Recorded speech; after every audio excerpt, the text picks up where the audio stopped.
একটা পান খাওয়ার জন্য কেড়ে নিল 22 জন মানুষের তাজা প্রাণ।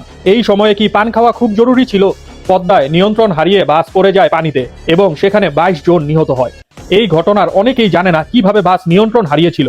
বাস দাঁড় করিয়ে রেখে ড্রাইভার নিচে নেমে দোকান থেকে পান খাওয়ার জন্য গিয়েছিল, আর বাসের নিয়ন্ত্রণ দিয়ে যায় বাসের হেল্পারের কাছে। হেল্পার বাসের কারিগরি জিনিস না জানার কারণে বাস নিয়ন্ত্রণ হারিয়ে পানিতে পড়ে যায়। ড্রাইভারের একটু বেখেয়ালির কারণে আজ 22 জন মানুষের তাজা প্রাণ দিতে হলো। এই দায়ভার আপনি কাকে দিবেন? ড্রাইভার বাসের যে কারিকুলাম জানে সেটা কি বাস হেল্পার আদৌ জানে? বাস হেল্পার কখনোই সেটা বাস ড্রাইভারের মতো জানবে না। তাহলে এই দোষ কাকে দিবেন? সবচেয়ে বড় কথা হলো, আমরা নিরাপদ সড়ক আর কবে পাবো? এই প্রাণগুলোর দায়ভার কে নিবে? বাস ড্রাইভার নিবে? বাংলাদেশ সরকার নিবে? নাকি সাধারণ জনগণ 500 টাকায় ভোট বিক্রি করার কারণে এ দায়ভার সাধারণ জনগণ নিবে? কে নিবে? ড্রাইভারের কাছে না শোনা ছাড়াই হেল্পার গাড়ি টান দিছে। সিনটা দেখার পরে ড্রাইভার নিজেই স্ট্রোক করে মারা গেছে। পানির নিচে থাকার কারণে আমার গায়ের উপরে প্রায় 12-13 জন পড়ছে। কি বাসের সাথে বাজি নেন, কোন জায়গায় দিয়ে বেরোচ্ছি বা কিভাবে বেরোচ্ছি উপর আল্লাহ জানে। গাড়িটা থামানোর পরে ড্রাইভার চা পান খাইতে গেছে।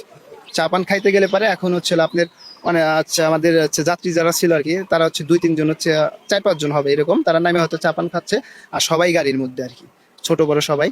তাই সেক্ষেত্রে আপনার যখন ফেরিটা আনলোড করা হয়েছে আর কি, আনলোড হওয়ার কারণে ড্রাইভারের কাছে না শোনা ছাড়াই আপনি হেল্পার উনি নিজের ইচ্ছায় আর কি গাড়ি স্টার্ট করে এখানে টান দেয়।